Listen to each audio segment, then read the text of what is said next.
very quickly there. You just read a book and you shared it. And so think of how you can apply this to other areas where you have tough problems. You think you have to be the one to solve the problem all by yourself. Just find 5 other friends, 10 other friends, and make it happen collaboratively. So now I'm going to invite to the podium our 11:15 speaker. You've known her. We met at an Unreasonable Institute event here in Boulder at the Hub, Boulder Hub. But I took some things off of several websites that were reporting news of Sheryl, and one of them was called Badass Women. So, she's from Washington, D.C., and an immigration lawyer. When asked what inspires you, Sheryl Winarick replied, nature, music, connecting deeply with other human beings, and love. People who stand up for justice, freedom, and equality. Does it sound like a woman? Women who dare. My clients inspire me. TED and TEDsters across the globe. Oxfam, individuals and families who risk leaving everything familiar behind with hope and faith in a bright future. So when I was a child, my parents moved our family from the suburbs of New York City to the city of Waco, Texas. It was an odd choice for a Jewish family, considering that Waco is in the middle of the Christian Bible Belt. Indeed, I was the only Jewish student in my high school, where each class had about 500 students. One memory that stands out in my mind is my mom visiting my elementary school class to teach the kids about our traditions during the Jewish holidays. At Passover, she would bring potato latkes and chocolate-covered marshmallows. At Hanukkah, she would bring a menorah and these chocolate coins with Hebrew letters that we called Hanukkah gelt. Somehow, the way she engaged my friends helped them to understand us as normal people who happen to have different customs and beliefs. More important, in the context of 8 to 10-year-olds, she made it not that big of a deal. I didn't realize at the time that what my mom was doing was she was engaging in conflict resolution. But it's evident to me now as an adult. She was well aware that religion matters in the Bible Belt, and her children were at risk of being excluded, rejected, or worse, bullied for being different. So she engaged in a little proactive diplomacy. It's interesting now, as I reflect back on that, I realize that she was actually dealing with 2 types of conflict, the external and the internal. Not only did she manage to softly negotiate our acceptance in the external community through skillful diplomacy, but she also managed to instill in her children a strong sense of identity and self-confidence. Her sense of empathy enabled her to appreciate how being different might cause us inner conflict, confusing feelings of inferiority, intimidation, or worse, shame. She showed empathy for the community too, by being aware that their lack of understanding might lead to fear and distrust, which could manifest in unhealthy ways against us, her children. So by confronting the external conflict in a way that was neither threatening nor apologetic, she averted both potential conflicts in a very female way. She also taught us through her example the value of leadership and communication. So growing up in Jewish in Waco, Texas, as it turns out, really set the course for my life. And that experience of witnessing my mother deal with these issues in such a graceful way informed my whole life path. I was consciously aware as a kid that I was different, and yet I felt just like everybody else. So when it came to choosing a career, at first actually I really wanted to be a marine biologist. We grew up on a house in a house in the woods with the lake in our backyard, and I always was drawn to water. I love the ocean. And I even spent a high school summer. I had the opportunity to study at Duke Marine Lab in North Carolina. And then in college, I went to Texas A&M, and I majored in bioenvironmental science. But in college, what I realized is, as I looked around me, that all of the other students seemed really excited, like really passionate about science. And I didn't feel that way. And for the first time, I thought very meaningfully, really about who I am and what kind of impact I want to make in the world.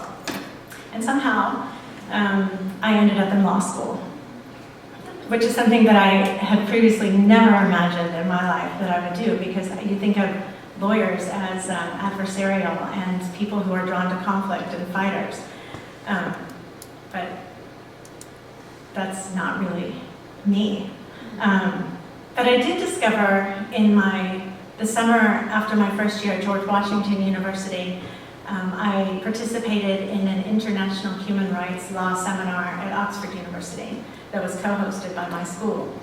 And at that point, I knew I was on the right path. And between being a pre-med / environmental science major at Texas A&M and discovering international human rights law, I just became very self-aware. And now it seems perfect that I would find myself in a career advocating for people who we often think of as strangers in our own society. And after 16 years of doing that, I can honestly say that I love what I do. I feel like I was born to do this work, and I don't actually consider it work. I call it it's more like a vocation. So, as an immigration attorney, I find myself engaging in conflict resolution on a regular basis, again, both external and internal. I spent the first half of my career litigating in front of the immigration court. And usually we do think of court as adversarial. However, my style is a little bit different based on who I am and how I was raised, and in the context of which I was raised. Maybe Alexia would even credit just my hardwired female brain. Instead of approaching litigation as adversarial, I approach litigation as if we're actually all on the same team. And ultimately, we're all seeking successful resolution in a way that promotes truth and justice. And so instead of fighting against the government attorney, I confront the conflict by reaching out to them to communicate so we can build trust and understanding between one another. And I've also found in everything I do, if we recognize the fact that we're human, when we go up in front of the court, we think, oh, I have to be this badass lawyer and convince the judge that I'm right and my client wins.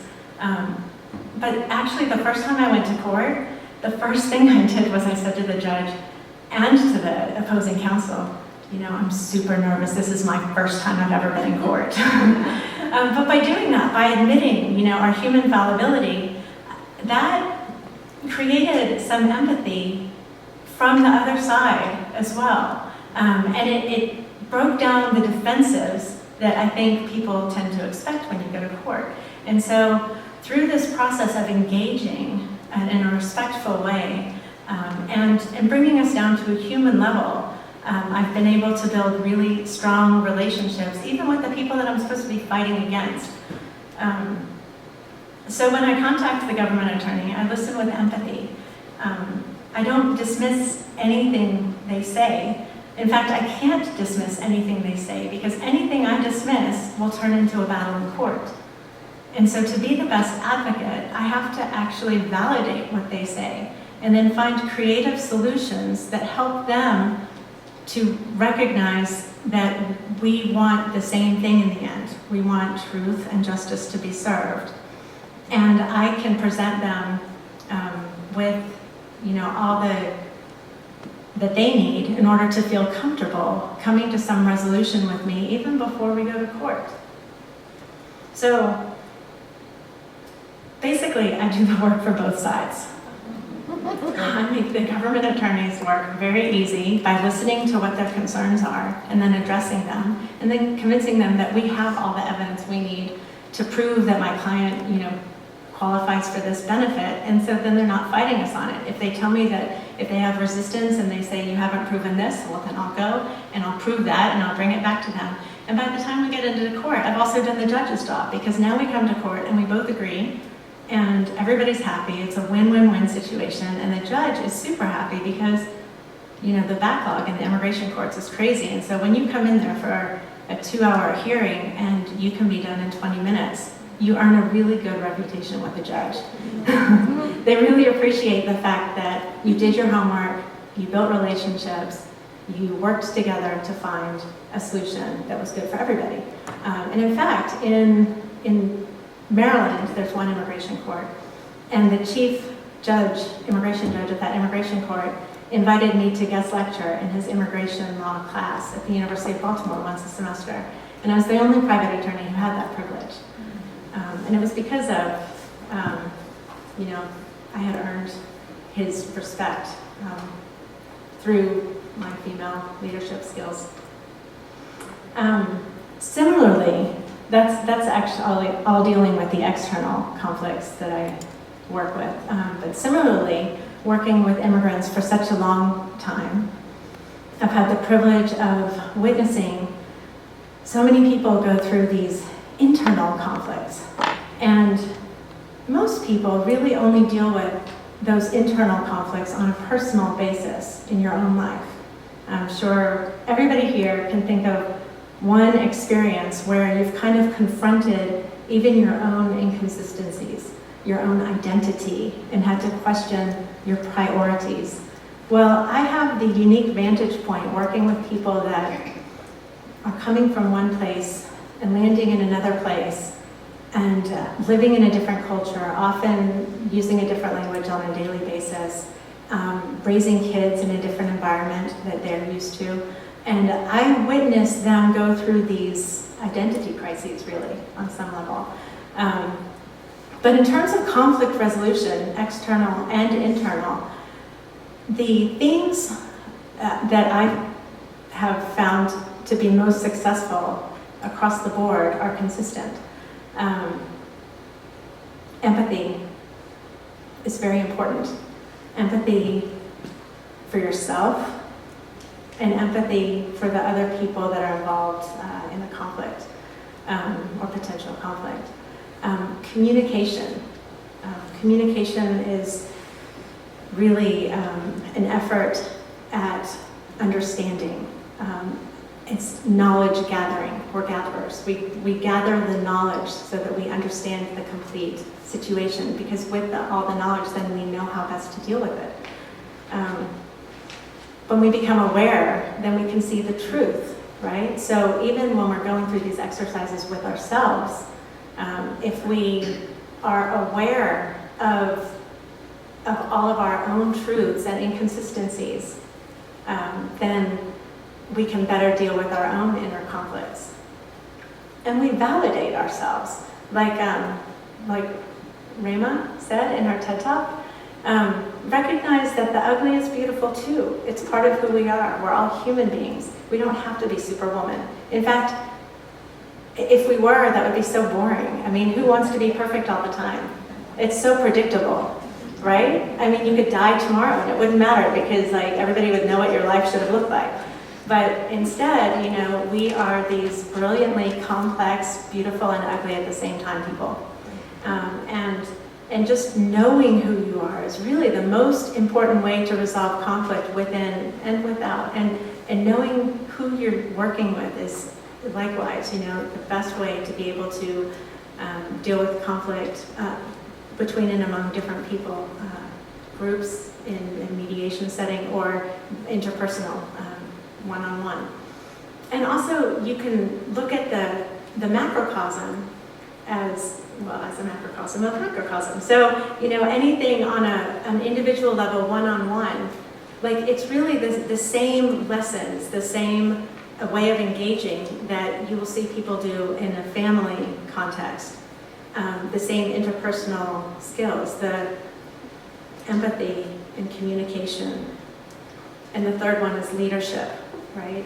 Having the courage to confront the conflict, not in an aggressive way that's threatening, and not in an apologetic way, right? But with truth, with honesty. This is just what is. And what is might not be perfect, but that's what we're going to try to, that's our goal, is to be on that path towards perfection, right? The title of my talk, Alexia put in the schedule, is Conflict Resolution from the Inside Out. And in my life, I think actually maybe it would be better called Conflict Resolution from the Outside In, because I've had this unique perspective to work with people that go through conflict, and I help them, I advocate for them, I mediate and negotiate for them, for the past 16 years. And so my brain has received a lot of repetition, which I think affects your brain as well. And so I've been able to take all the lessons that I learned from other people's situations and apply them to my own life. So I guess my takeaways from that are a few. One is that everything you do matters, because other people will be impacted by it. As a mother, as a friend, as a leader in your community, when you know who you are and you take the leadership role that you're born to have, every one of us is different, but we can all lead in different ways. The people who are watching you, through their mirror neurons, I guess, will, they'll register that and realize that they can be a leader too, in whatever way speaks to them. And the way that my mom came into that class, really humble and just this is just what we do. And we wanted you to know, because you probably never met someone who's Jewish before, and it's really not that big of a deal. It just is. That lesson is really powerful and effective in community building, in generating understanding and truth and an atmosphere of reconciliation. And the second thing that I think is the really important takeaway is knowing your own truth and encouraging the people around you to know their own truth, to be comfortable with the ugly parts and the beautiful parts, and recognize that, all of that is part of what makes us human. And if you didn't have those ugly parts, you would be totally predictable, and life would be really boring, and you wouldn't have any contribution for this world, because we already know what you are. So I hope you're all able to live a very full, self-actualized life that impacts positively the world around you. And thank you again.